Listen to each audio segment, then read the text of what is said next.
gás é um dos principais componentes do ar-condicionado automotivo. É preciso que os princípios de calor, pressão e temperatura fiquem bem fixados, porque são as bases que regem as mudanças de fase do líquido refrigerante no circuito. O calor é uma forma de energia em trânsito. Ele não pode ser destruído, mas ele pode ser transferido de um corpo para o outro. Nesse fato se baseia a ciência da refrigeração. E o papel do gás refrigerante no ar-condicionado é de servir como veículo térmico. Ele vai retirar calor de um determinado local e transferir para outro. A refrigeração é utilizada em diversas atividades humanas, conservação de alimentos, refrigeração de ambientes e várias outras. Mas aqui nós vamos nos ater apenas à refrigeração automotiva, que é o objeto do nosso estudo. Todo ar-condicionado automotivo tem o mesmo princípio de funcionamento. Veículo leve, caminhões, máquinas agrícolas, veículos fora de estrada e etc. O que muda são as peças, as dimensões das peças. Às vezes a peça que dá num veículo não dá no outro e vice-versa.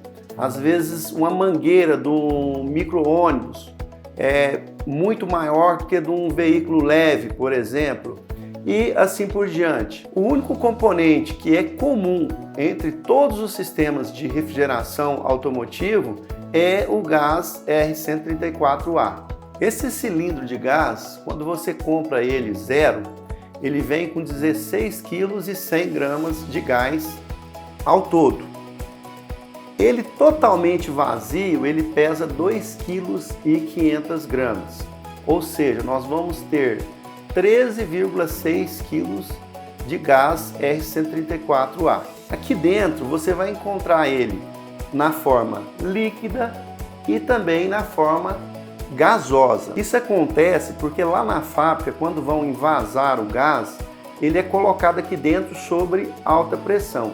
E essa pressão faz com que o gás liquefaça-se. E à medida que vai diminuindo a quantidade do gás dentro da garrafa, as moléculas têm mais espaço para se expandir. Então ele vai passando do estado líquido para o estado gasoso. E isso é perfeitamente natural. Algumas fábricas recomendam que a recarga de gás seja feita com o cilindro dessa forma, ou seja, para ele entrar no sistema em forma gasosa. A gente sabe que a maioria dos profissionais Brasil afora faz dessa forma. Mais na frente eu vou explicar o porquê que a fábrica recomenda fazer assim e por que a maioria dos profissionais fazem dessa forma e não tem problema nenhum. Aí mais na frente, quando você entender melhor o sistema, o funcionamento do sistema, aí eu vou explicar qual que é a diferença.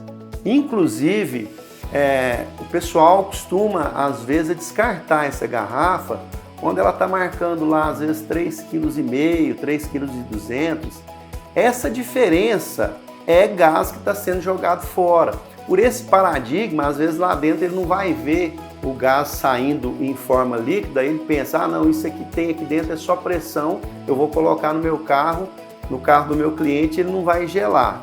Isso não é verdade, você pode colocar até a última gota do que tem aqui dentro, que ele vai gelar perfeitamente. O gás refrigerante, normalmente, ele é importado da China. E lá na China tem várias fábricas que trabalham que invasa o gás refrigerante. E existe uma marca refrigerante que é uma marca genérica. Então, de repente, o importador quer comprar um produto C ou D. É claro que ele vai pagar mais barato. E aqui ele vai vender também mais barato. E isso é um problema muito sério, porque às vezes você começa a usar esse gás de má qualidade, o veículo que você está dando manutenção, às vezes até gela. Mas às vezes com 1 mês, 2 meses começa a vir os retornos. Às vezes ele não combina com o óleo lubrificante, depois nós vamos explicar sobre o óleo lubrificante que vai no sistema.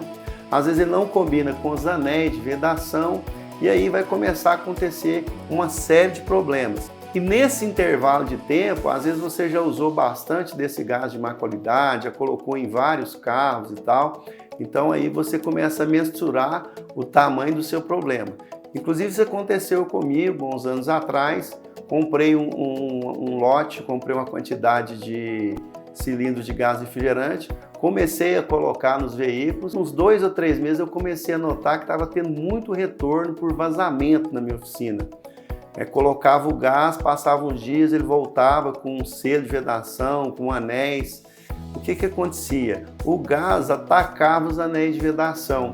Então isso representou um problema muito grande, tive muito prejuízo, muito sabor com o cliente. Na hora de comprar, sempre compre com segurança, de fornecedor que conhece, que pode te dar uma garantia, se for o caso, que já está no mercado há algum tempo. Às vezes, quando você vai cotar para comprar o gás, às vezes tem lá na internet, ou às vezes no LX, ou às vezes no Mercado Livre, o pessoal vendendo, pode até ser de boa qualidade, mas como você não conhece o fornecedor, o risco é muito grande. Então, sempre decida pela segurança, nunca pelo preço. Às vezes você vai pagar mais barato, mas você vai estar comprando um problema. Como já foi dito, existe uma característica física no gás refrigerante que é usado a favor da refrigeração. Mesmo aqui dentro da garrafa, tem como eu demonstrar para vocês como o gás reage. Veja, eu vou colocar o termômetro e abrir ele na forma gasosa. Veja que a temperatura começa a cair. Agora, vou virar o cilindro, vou colocar ele na forma líquida. Aí vocês observam que a temperatura cai muito mais rápido, porque o gás está muito mais concentrado. Quando é acionado o botão de ar-condicionado, o gás começa a circular no circuito. Num determinado momento, ele chega na válvula de expansão, que é essa peça aí que está sendo mostrada para você. A válvula de expansão, a grosso modo, ela é um estreitamento. O gás chega até ela e é obrigado a passar numa fenda muito estreita. Isso faz com que ele se expanda. É muito similar a uma mangueira de um jardim com um bico redutor na ponta. À medida que eu fecho o bico redutor, a pressão da água na mangueira aumenta e na ponta do redutor a água vai sair praticamente em forma de leque, quase que um vapor. Do outro lado, nós temos o evaporador, que é uma peça muito simples. Ela tem uma entrada e uma saída. Ela é muito similar a uma serpentina. O gás chega até ela em forma de vapor e mais um pouco de líquido. Nesse instante, ele evapora-se, ou melhor, ele tenta evaporar. No que ele tenta evaporar, ele sequestra calor. E o ar que é forçado a passar pelo evaporador, consequentemente, vai fazer a troca de calor e vai sair do outro lado resfriado. O líquido refrigerante usado no ar-condicionado automotivo, ele tem algumas características específicas. Não ser tóxico, não ser inflamável, não atacar as vedações do sistema, não atacar o óleo lubrificante, liquefazer-se no condensador a pressão e temperaturas moderadas e evaporar-se no evaporador acima da pressão atmosférica.